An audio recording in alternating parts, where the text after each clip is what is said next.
everybody. Welcome to this week's podcast, Rants on the Ruling Class. I'm Todd, and this is my co-host, Bill. We got a lot of good things happening, I think. We were talking a little bit before we started. There's some good stuff happening. I don't think we're going to get all into that. But, Bill, your Substack will, I think you said you're going to be uh, listing out some wins that were currently going on for the conservative movement. Is that an accurate statement? Yeah, Tuesday morning we'll be publishing a Substack article. I'm quite proud of. Actually, I think it's something a lot of people are going to want to look at. It's not extra long, but I think it's impactful. So I would encourage everybody to take a look at it, and it might help a lot of people the way they're feeling about things right How now. do I So find it? you can go to, that's a good question. Go to stressfreebill.com. And when you're there, go ahead and register as a subscriber. That way you get an email notification every time one comes out. That's probably the easiest way. And of course, we always ask you to share it with anybody you can, but it's stressfreebill at gmail.com, or at Gmail, that's my email address. Stressfreebill.com is where you go to access the Substack. So thank you for asking. Yeah, sure. But let's get into some stuff. We had a short conversation about uh, politicians in general before we jumped on here to do the podcast, and I think it would be a good conversation for us to have, and maybe other people to think about stuff that's currently happening. And I want to jump into one that happened to a situation that happened to Lauren Boebert, and this was put out by one of the liberal mouthpieces in the Denver news market, who I do not like. I can't stand the guy, but it spoke to me in a way that someone such as Lauren, who's been on front and center of the conservative movement with Matt Gaetz and everything that's going on in the House, and they've really been giving her the microphone. Everybody in the nation knows who she is now. She's an attractive gal.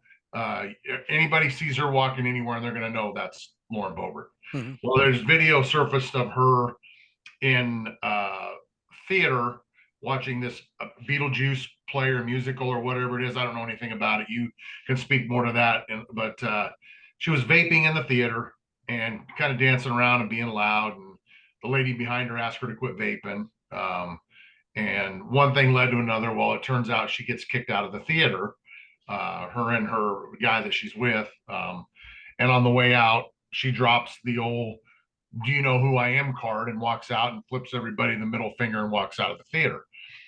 I don't understand for the life of me why, first of all, why someone in her position would put herself out there like that when they know that the people on the left are watching everything she's doing. They're looking at any chance they can to eviscerate her on any subject matter whatsoever. She gives them perfect folly to do that. And the other thing is, why do we consistently hold or have in our heads, most Americans, that politicians are morally superior to the rest of the population? Are they an accurate reflection of society as a whole? I believe that they are. The difference is someone like Lauren, who's not in the political class, she's a redneck from Meeker, Colorado. Okay. She's not in the political class. She's rough around the edges, sure, but she does good things for this country and she loves this country. I'm not ever going to take that away from her. But the thing I don't understand is the people on the left, the politicians on the left, the political class, even some on the right, they do that same stuff and worse. The only thing is they spend their entire lives getting away with it. Mm-hmm. And we're shocked when someone like Lauren Boebert does something like this. I should say surprised, never shocked, I guess, would be more of a fair statement for me. But I know you think that you had some thoughts on, like, what kind of politicians do we want in this country? Is it a government for the people, by the people, of the people? Or is it just going to continue to be a political class that everybody thinks is morally superior to the rest of our society? Yeah, I think it's a great question. I think you hit the nail on the head in the very beginning. Your first thing you ask is, what type of people do we want in public office? Do we want people that have been groomed their entire life, that come from an elite class, that go to the right schools, that always check the right boxes, that probably make as many or more mistakes than anybody else, but they know in advance to cover them up, or how to pay off the right people, or do the right thing so they get the right resume, the right record, the right image. Their families probably have publicists from the time they were 6 years old. I mean, literally, that's what goes on. That is our political class that we have now. And I think it's time we ask ourselves, what type of politicians do we want? Do we want an elite permanent political class that's groomed from childhood to be our rulers? Or do we want we the people, just normal everyday Americans? And if you want normal everyday Americans, like our founding fathers suggested, you're going to have to take us warts and all. Now, I want to separate this because I'm not trying to defend Lauren Boebert. I understand she may have some explaining to do to her husband because she was No, with somebody else there. And that's none of my business. It's kind of the way I look at it. But there's a couple of things I want to throw in here to give context to the whole situation. You mentioned the movie Beetlejuice, which is my understanding is what they were there watching. This is kind of a cult classic, kind of like a Rocky Horror Picture Show. So it's not like a new release. It's been out for decades. And people that go to these shows, they go there to cut up and have a good time and to dance and to sing and take pictures, maybe wear costumes to do. I mean, it's that type of crowd. So, okay. she may have been vaping, which she probably shouldn't have been, but I doubt she was the only person smoking anything in that theater. I would be shocked if she was. And if she was not a conservative, I'd bet $1 to a donut that she would not have been kicked out. I mean, you have to kind of understand a little bit of dynamics here, a little bit of perspective, a little bit of context into what's going on here. But I think, but just to add, that was just to add context. But getting back to the main question, I think you're right. It's like when Trump first was running for office, and people would come up, conservatives even would come up and they would say, but he's so gruff, he's so crude, we can't have someone like that representing our country. And I'm like, why not? He's an American. He's a real person. He hasn't been groomed his entire life. He's not going out there trying to be false, trying to pretend he's some saint, trying to pretend he's something he's not. He's a real person that's strong and gets things done.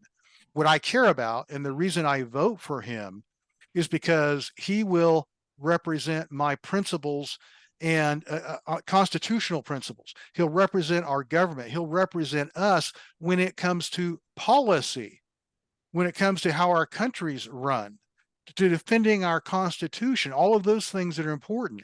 So all of this other stuff is just chaff to me. Personally, it doesn't make a lot of difference to me, but we have to understand the tactics of the left, Todd, because a lot of people in the conservative movement are very religious. I'm religious myself. I know you are.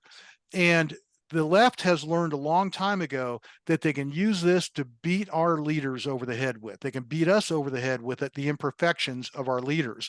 And we sit back and too many times we go, oh, that's terrible. I can't vote for this person anymore. Why not?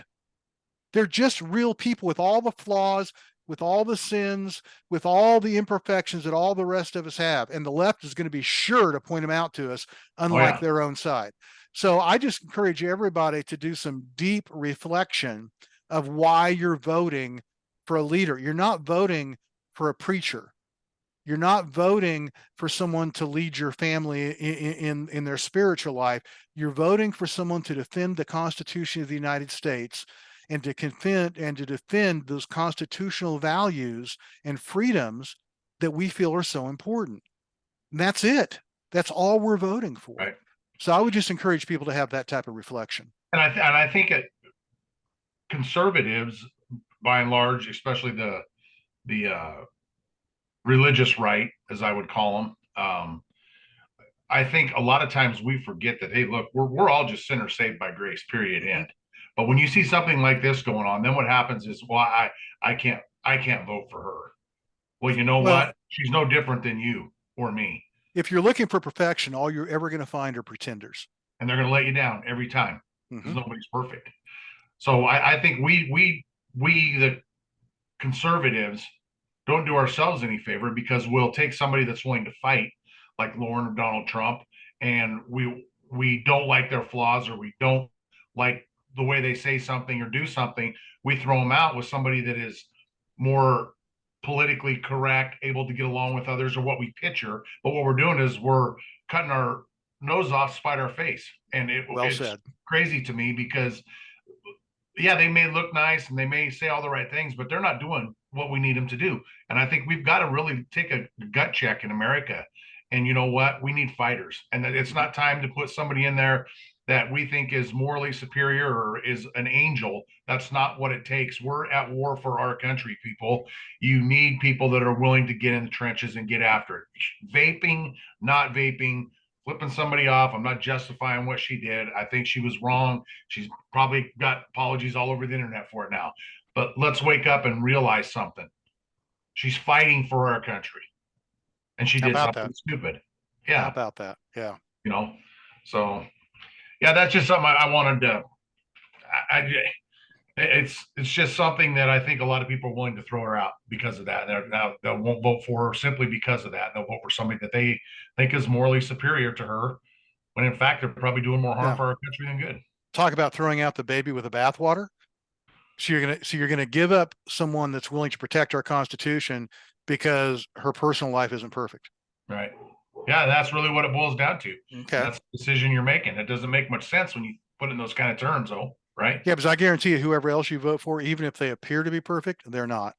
Right. Exactly right. They are also human, and they put their shoes on and their britches on just like we do. Mm-hmm. Um, let's talk about stuff. That's what's going on in my state, good, bad, or indifferent. Let's talk about what's going on down in your state a little bit. And I think that's uh, some good stuff. And I know you've been following it close. We had some people that are members of PRC that have been plugged into it and watching it and following all the way through there. But this is good stuff Mm-hmm. down there. It really is. Just to kind of set the stage here for people that might not have been following this. Texas has always been a big Bush state. Now, a lot of people get confused about Texas, thinking that, well, Texas is red as red can get. And, we don't have problems with rhinos in Texas. Well, that's not true. Texas is the home of the Bush family. The Bush family's controlled politics down here for decades, and literally decades upon decades. And they are as rhino as you can get. They're as globalist as you can possibly get. I don't think are quite as corrupt maybe as some of the Democrat side of the aisle, but they are definitely globalists. They do not fit the conservative mold. And they are definitely uniparty establishment type of people. And that includes our current governor, although I often called him Rhino Light because he tends to do more things right than wrong, but he's still he he's still a rhino, let's face it. And most of your political officers in Texas are, except for the Attorney General, Ken Paxton. And Ken Paxton is MAGA through and through. He is absolutely a guy that is a constitutionalist. He believes in the people. He believes in everything that we stand for as America first. And if you remember back, he has led a lot of the national lawsuits against the Biden administration and all the Right. overreaches on censorship, the border, things of this sort. So much so that the globalist left, the uniparty, has been doing everything they can to take him out. They've been going after his friends, his associates. One of his former business partners is under indictment right now. I have no idea whether the guy's guilty of what he's being indicted for or not. But it smells of political motivation to me. Ken Paxton was not named in any of his former business partners' legal troubles, so that's not a situation until Ken Paxton starts going up against the rhinos in the Texas Senate and in the Texas Congress. And going back several years ago now, the rhinos, the Republican rhinos and the Texas Democrats got together and have tried to bring up all of these false charges and accusations against Ken Paxton. Now, I'm saying false because they stink of political accusations, and I've seen no evidence of it, and nobody else did either. And that's why even all of these charges were made before the last election, Todd. 4.2 million Texans, even knowing all of the allegations, still voted to make Ken Paxton our attorney general. So it's not Yeah. like there are any surprises coming out. It's not like the electorate that voted for him wasn't aware of all this politics and everything going on. Well, what happened is recently Ken Paxton started going after, as I said, some of the rhinos in the Senate and the House, and particularly the Speaker of the House, Texas House, is I can't remember his name off the top of my head. I'll look it up in just a second here. But he showed up. I watched a video of him chairing the House when he was drunk off his butt. I mean, slurring his words, and people said, well, it may have been a medical condition. No, I don't think so. I think it's the arrogance of this political class, this elite political class. And Ken Paxton called him out for it and called for his resignation, called for him to resign. It was days later that the Democrats, in cooperation with some of the rhinos in the House, filed impeachment against Ken Paxton. Now, we have to understand that unlike a presidential impeachment, which we watched President Trump go through twice, Ken Paxton still doesn't serve in office.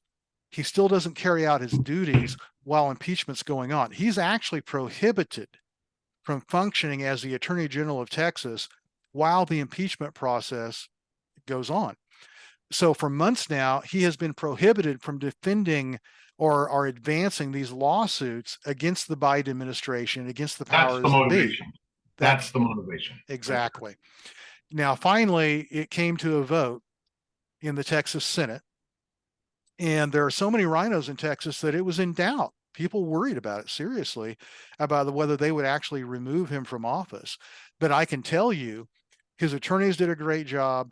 And it was so obvious for anybody that watched the trial, Todd, there was zero proof. Zero proof. You even had the witnesses, the people that took the accusations to the FBI in the first place, admitted on the stand that, oh, well, no, I just heard it from somebody that heard it. I don't have any evidence that he did anything wrong. I mean, it was that blatant. It was that political. Okay.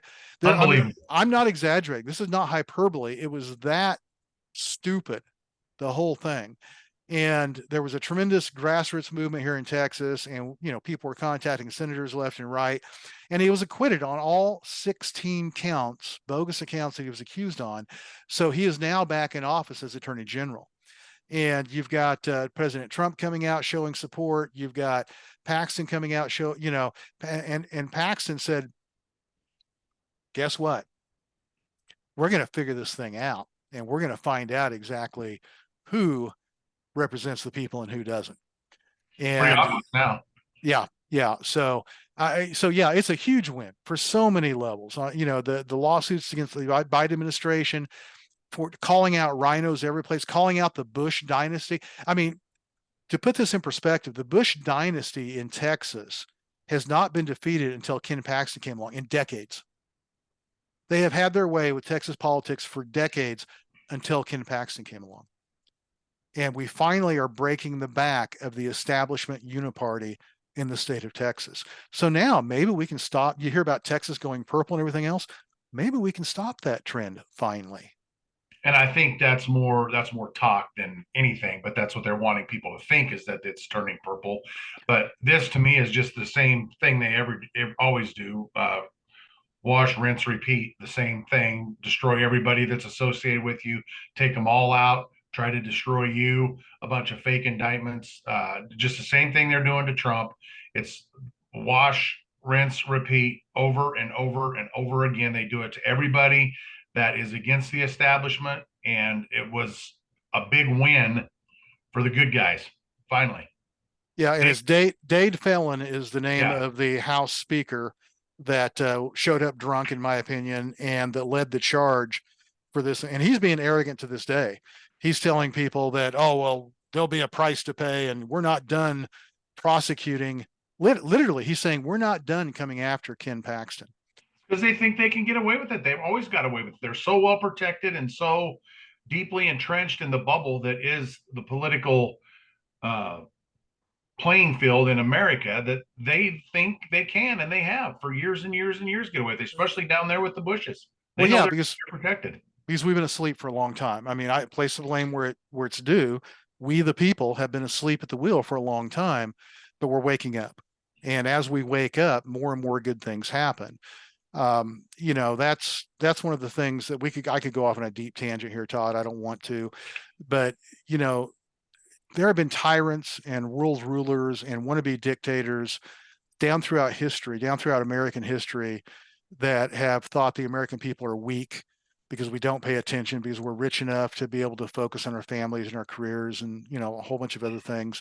And they make the mistake of thinking that, the time is ripe to overturn our country.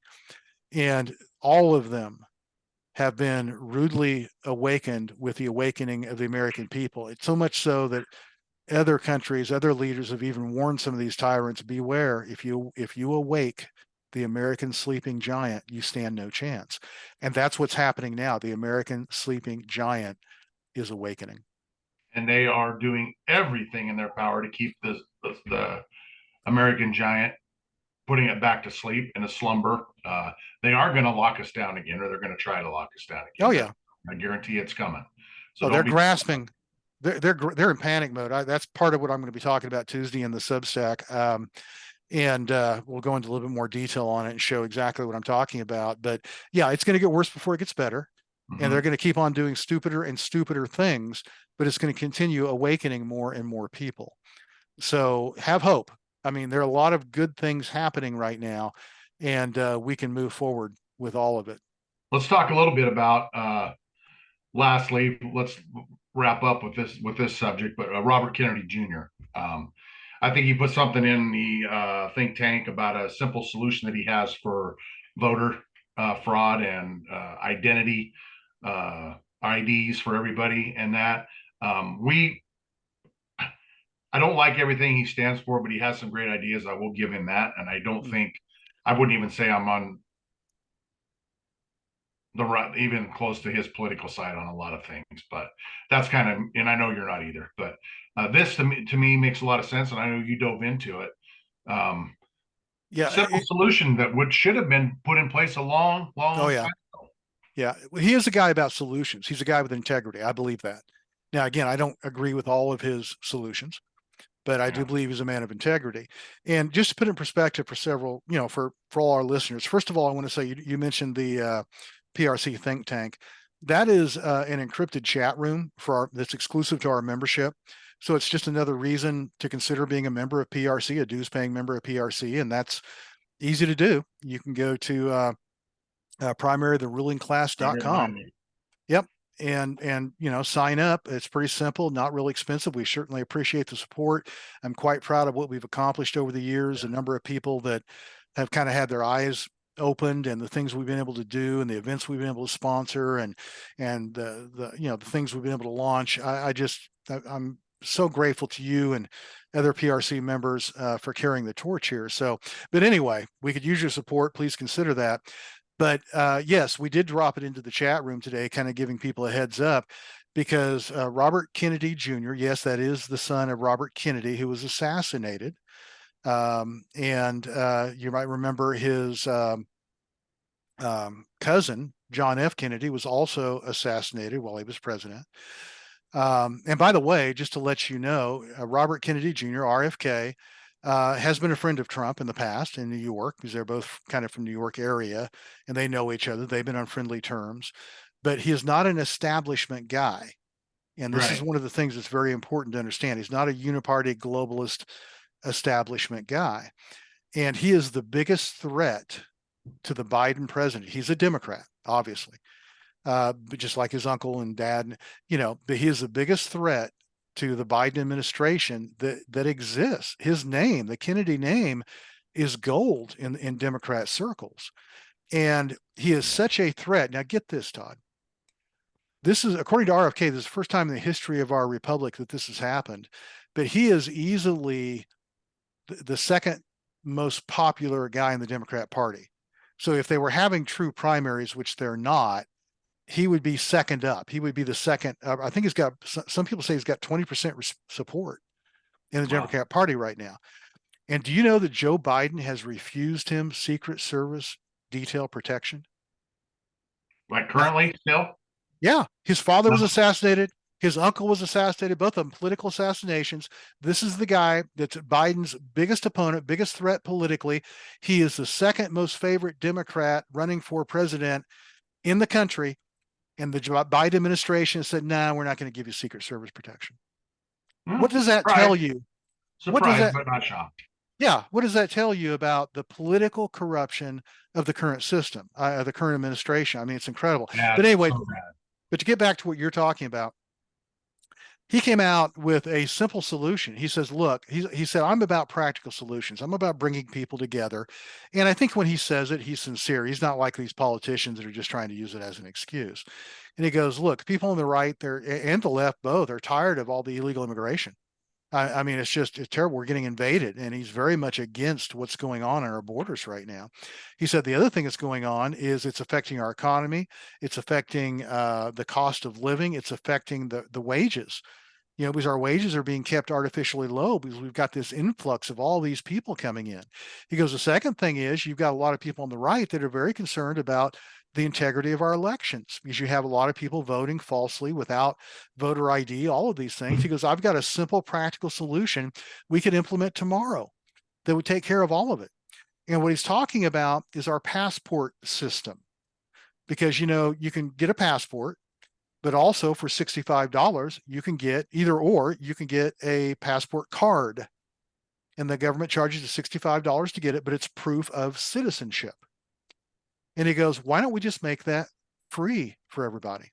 Yeah, we're giving away enough other free stuff that doesn't do anything to secure our sovereignty. That sounds like a novel idea to me. He says the left's entire argument against voter ID is that people can't afford to get it.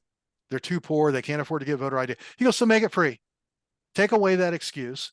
This way, everybody has to have their voter ID. It proves citizenship and that you have to show it to vote.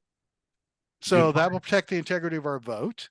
It'll help reduce the magnet of so many people coming across illegally, maybe not totally, but it'll help reduce it. People knowing they can't get citizenship by coming across illegally. He said there's really no good reason not to do it. And he cites exactly what you cite. If we can send billions of dollars to Ukraine, we can certainly, shave off a few hundred million or even $1 billion if we needed to give everybody free passport cards. I don't think it would cost $1 billion, but even if it did, it'd be worth it, right? To secure our elections, to Yeah. stop the voter fraud, absolutely. See, Yep. that's what it's just. It's crazy. It will send all that money over there. People have got to wake up. I mean, really, there's no excuse we're not doing this. That is a simple, great solution. I wish I'd have thought of it myself, but kudos to him. I think it's Well, great. think of what it would do for E-Verify. Oh yeah, Because if you're an employer right now, you're supposed to confirm citizenship and everything, or at least a and it's green a card. pain. It's a Yeah, pain to it's a do. pain. It's hard to do. It's expensive. But now it'd be so simple. Either show me your passport card or your green card, or I won't hire you. Yes, And you could take a picture of it, have it on file. I mean, it would be such a huge solution, but the mainstream press won't cover his ideas. And it just goes to expose that these people want illegal immigration. These people want voter fraud. They want all of these issues, and it just goes to prove the point. So yes. RFK has a role. Todd, I'm going to tell you this, and I think you know it. I think a lot of our people already have figured this out. RFK has a role to play in the 2024 election. And I'm still not 100% certain what that's going to look like. Yeah. But I'll bet again a dime to a dollar that he's got a significant role to play. In retrospect, as we look back at it, we look at everything. Think RFK. Yeah, I would agree. He's going to be a player in some way, shape, or form. Mm-hmm. That's still crazy about the Secret Service detail.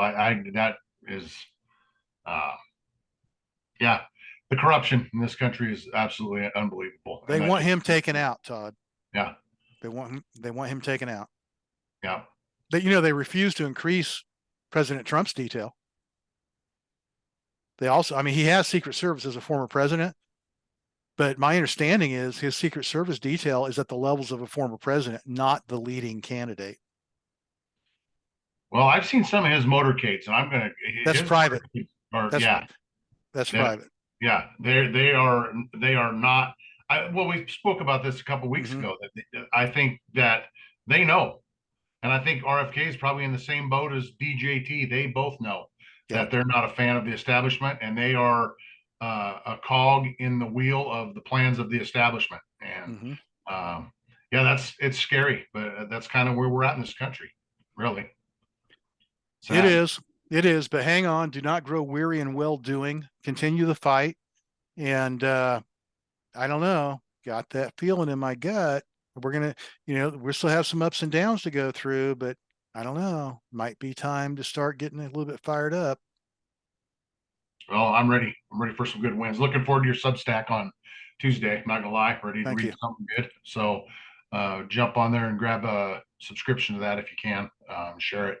I know Bill appreciates it, and so do we. Help spread the word of what Bill's doing and what we're doing here at PRC. So, yeah, stay alert, keep your head on a swivel, and remember, it's always a great day to be an American. And communism, it still sucks. Catch you on the next one. Thanks, everyone.